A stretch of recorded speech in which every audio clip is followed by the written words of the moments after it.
forest, or it'll be deliverance all over again. Bless you. Oh, this place is trying to kill me. I'll bet there's mold in here, spores, poison ivy. Jeg tror vi hørte dette her forrige episode, så velkommen til neste episode av Joachimmen spiller Erik. I denne episoden har jeg tenkt at vi skal gå til Lovers Peak, som vi skulle til. Og så skal vi rett og slett, jeg tror vi skal på lysene her. Og så skal vi finne han der kidnapperen til Alice. Altså han som har kidnappet Alice. Da får vi bare stikke da. I'll wait here, Al. I'll hold down the fort. I'll be with you in spirit every step of the way, Al. Okay. Lock the door when I leave. Ja, men det ser ut som det går bra det. Så da vi på vei. Her bil som vi kjørte her, tror jeg. Ja, jeg tror det. Manuskriptside. Da skal vi lese den nå. Så, Barry Dobbs doubts wakes sanity. Det var mange S-er. Barry had never gotten along with Alice, but he knew Alan loved her with an almost frightening intensity. And now something had happened to Alice. And here was Al armed with a gun and saying things people got put in padded cells for. It was as if his friend had experienced a massive psychotic episode and was now totally disconnected from reality. It scared the shit out of Barry. Ja, det skjønner jeg.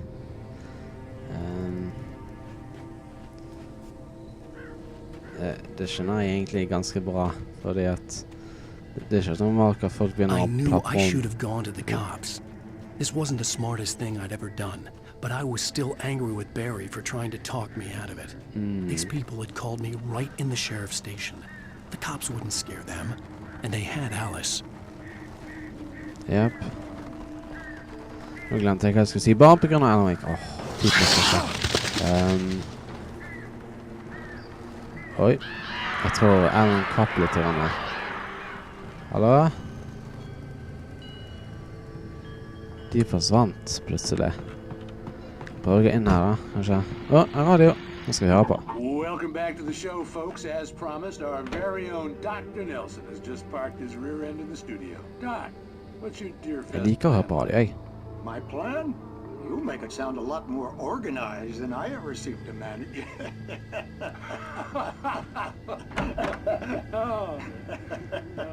No plan, really, just taking the atmosphere.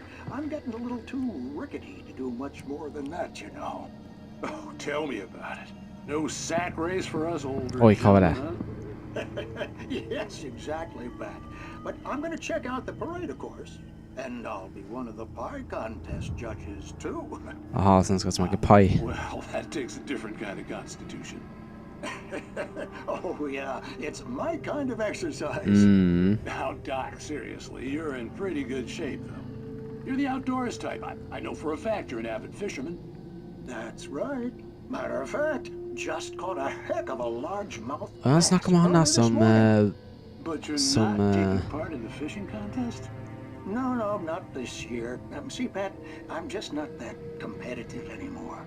Now I just like to take my time and enjoy the peace of it.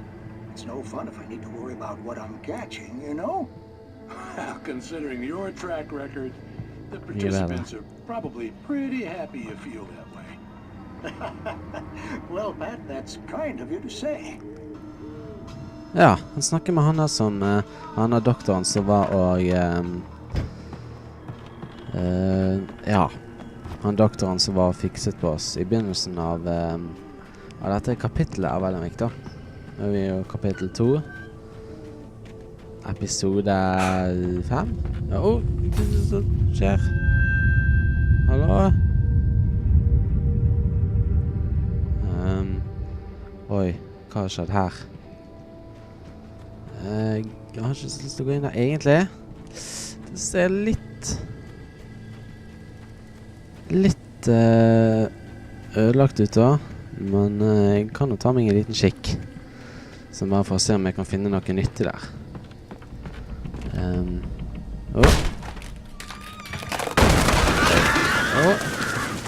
Der var det fugler her. Oi, blod. TV. Åja, Night Springs. Stemmer det. Jeg skal ikke se på den da, tenker jeg. Det går ikke an å skru på lyset, så da stikker jeg. TV-en får bare kose seg for seg selv. Oi. Jeg hører fugler. Ikke bra. Virker ikke helt normale fugler. Leier sånne fugler av fly i flokk? Jeg har ikke peiling. Mystisk. Oi. Her var jo en bil. Med 2 fugler oppe. Hallo? Nei, de var flyvektige. Telefon, kan jeg ringe til noen? Hallo? Nei. Her kan det gå. Kult. Skal jeg rette opp her litt. Do not feed wildlife. $100 penalty. Nei. Hvis jeg blir tatt i det, ja, så må jeg betale $100, men jeg tror ikke jeg trenger å betale $100 til vanlig. Eller hvis jeg ikke blir tatt. Til vanlig, ja. Håper ingen hørte det. Rose and Rusty. Rose knew that Rusty was in love with her, and she liked him too. She liked him a lot. He taught her to dance, and life had certainly taught her the value of a man who was gentle. He treated her well, made her smile, made her feel good. But Rusty wasn't the prince of her dreams, and that tended to underline the unbearable truth. She was no closer to that Hollywood magic than he was. Ja. Litt sånn bakhistorie, kanskje? Ja. Nå glemte jeg å trykke F5 for gutter. Så vi kommer oss ned igjen på veien. Ta en liten snarvei, kanskje? Så spør vi ikke skader oss. Sånn enda en manuskriptside. Wow. Det ligger jo sider overalt, jo. Rusty dying. The air in the visitor center was heavy with an awful smell, as if some rotten drowned thing had crawled up from its grave. Rusty kept coughing blood. My eyes were drawn to the twisted shape of his broken leg. The attack had been vicious. Max whined in his cage. Rusty's eyes were wild with fear and terror. He gasped. Mr. Wake, it happened just the way it was on that page. Dette kommer til å skje! Det nesten en sånn spoiler-alert i selve spillet. Så her. Den her er. Oi. Så liten å si. The vision left me weak. This was no head injury.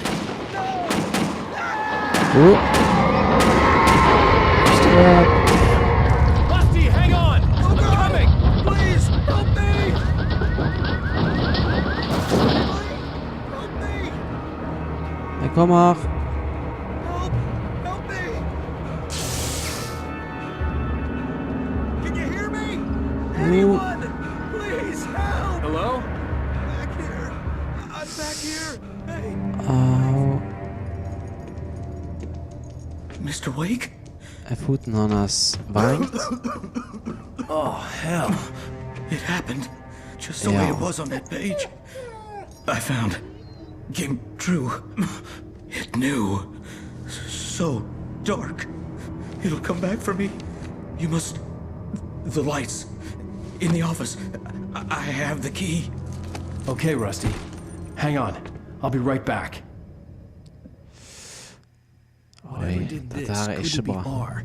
Rusty had found a page from the manuscript. It would help me understand what had happened. Se på det der da. Au. Hallo? Går det bra med deg? Good boy.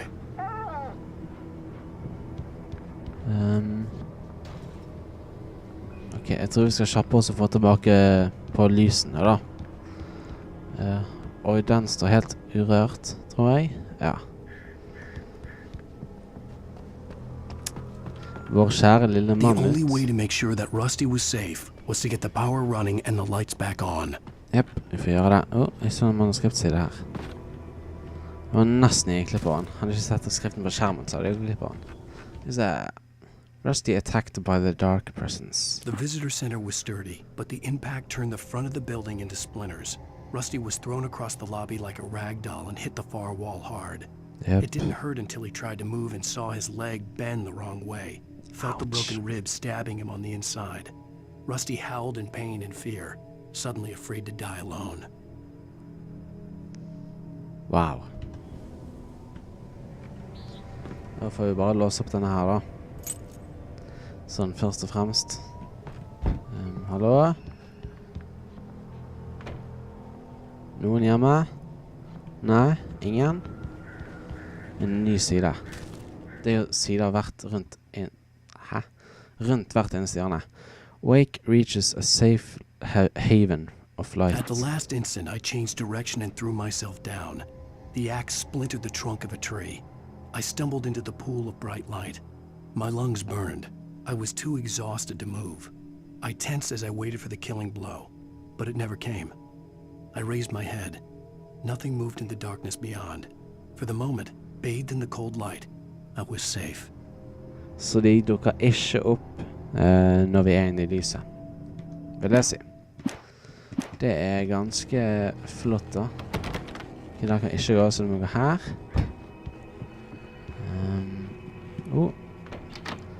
Sånn gun cabinet, ser det ut som. Batterier og ammo. Oi. I was too late. Someone had destroyed the circuit breaker. There was no way to get the lights back on. Ja, jeg må komme tilbake til Rusty. Oi! Løp! Rusty! Kom igjen. The ground was covered Fan, with fan, glowing fan. ashes that looked like liquid darkness.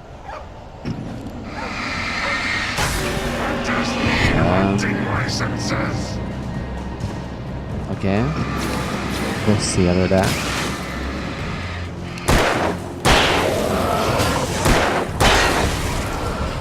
Kom igjen nå, løp.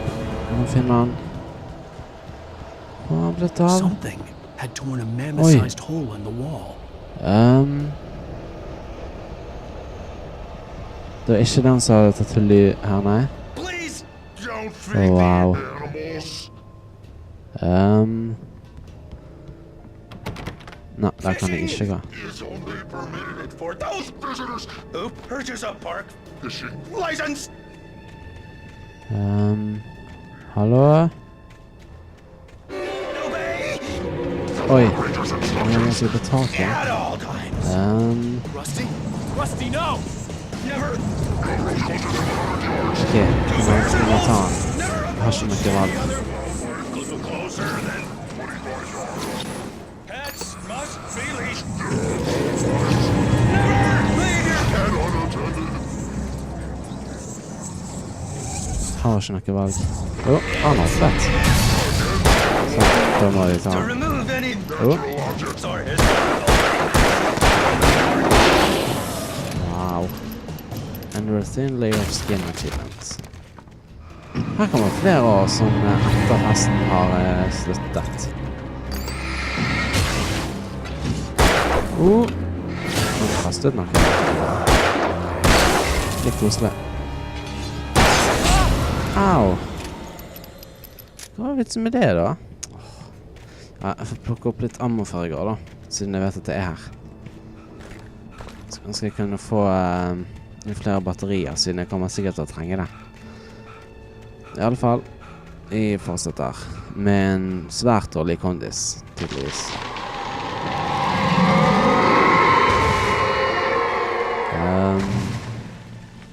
Hørte jeg en baby?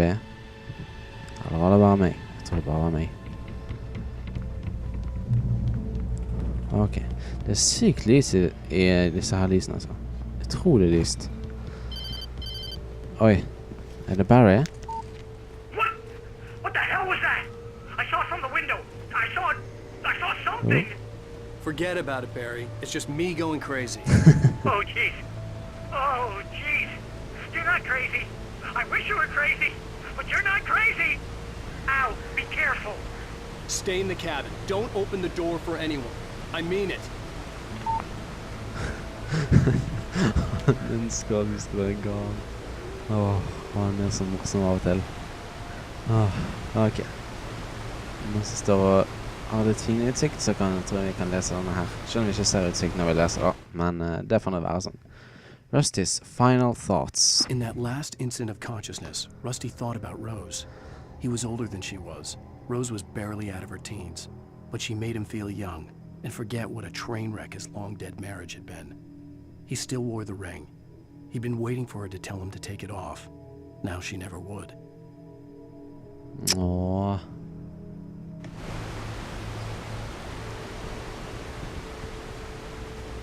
Så kjipt. Men vi må bare fortsette. Vi har ikke noe annet å gjøre. Så batterier, revolverammo. Det er fullt, så det er fint. Så han her fuglen sitter rundt omkring overalt. Så Lover's Peak. Lover's Peak was at the far end of the nature trail. Ok, så nature trail-greiene begynner her. Ser det ut som. Men hva hvis jeg fortsetter her? Det er en pil bortover her, så jeg skal faktisk gå her. Entering Moonshine Cave. Kult. Kanskje det er noe her. Vi får se. Her er noen pil, ja. Jeg har gått over å løpe litt. Kanskje jeg kan forbedre kondisen til Alan litt. Kanskje? Kanskje. Vi får se. Moonshine Cave. This cave was the site of frequent and lucrative bootlegger activity through the Prohibition Atlant. It was mostly used for temporary storage of alcohol smuggled from Canada. Så folk som smugler altså, eller har smuglet. But at times alcohol was also distilled on the premises. Ok. Så dette er en smuglerhule. Ting. Ikke bra. Så jeg kan ha her da. Batterier. Finders Keepers. Achievement. Kult. Liker å få det sånne achievements. Det er litt artig. Sånne... Altså få achievements for sånne hemmeligheter du finner rundt omkring og sånt. Jeg synes det er utrolig gøy. Rett og slett. Og da har vi en shotgun nå med 4 skudd tilgjengelige. Ja, det var noe sånt. 2 i magasinet nå, og så har vi 2 til. Oi. Det kunne ikke være trygg her lenger, nei. Batterier? Yes. Oi, hallo? Er det flere? Det var en til, ja.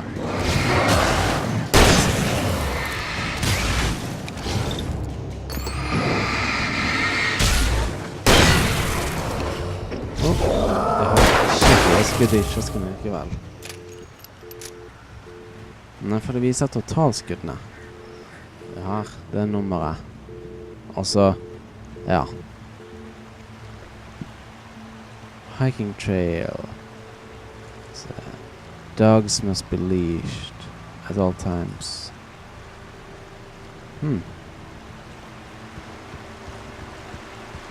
Så han er Rusty da, han gikk sikkert på tur med denne hunden da, kanskje. Eller var det denne hunden? Jeg husker at vi hørte på radioen på episode 2 eller 3 at det var en fyr som hadde mistet hunden sin i skogen. Kanskje det var den hunden som var fanget og som Rusty hjalp da? Kanskje. Kanskje. Jeg bare går en annen vei.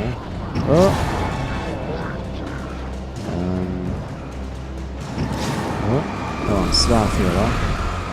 Det er bare med angrep. Au. Løp. Au. Jeg er så ille ute nå. Au. Jeg døde for første gangen. På easy. Jeg er stolt over meg selv nå, altså. Wow.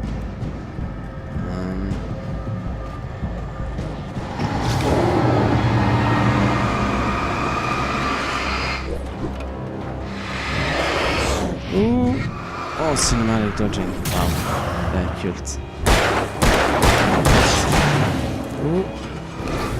Siktig.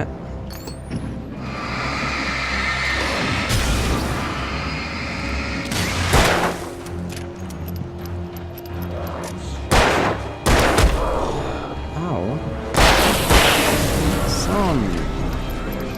Da var de ferdig. Skjer. Jeg skal nå orker jeg ikke mer. Orker ikke akkurat nå. Jeg bare løper vei. Og løper gjennom meg.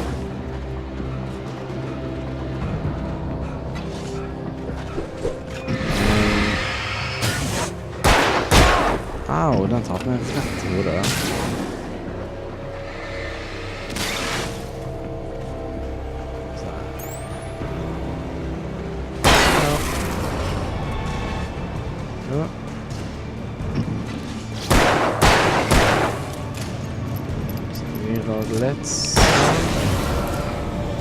Og så starter generatoren. Kjapp. Kom igjen. Det kommer flere. Ja. Supert.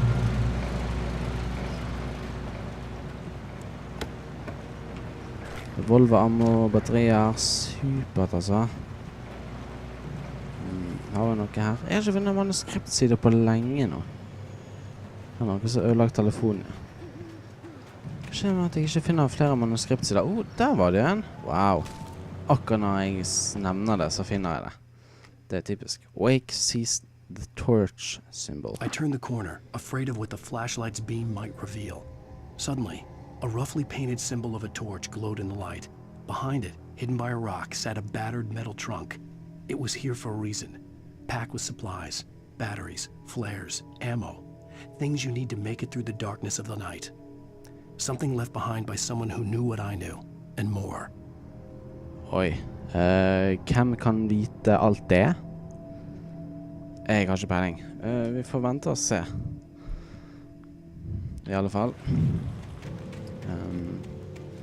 Så vi kommer til å finne masse ressurser og sånt. Ser du sånn? Er det? Hvor er Musikk? Og der.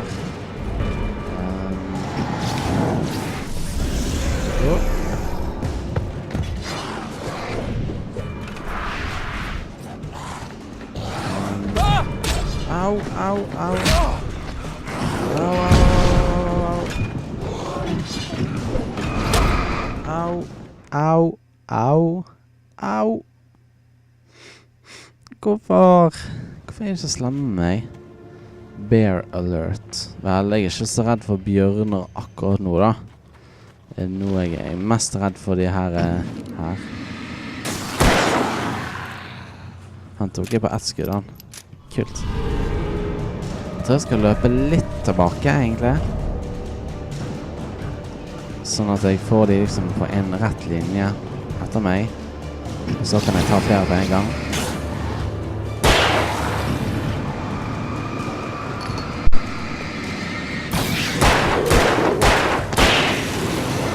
Så kan jeg reloade da, kanskje.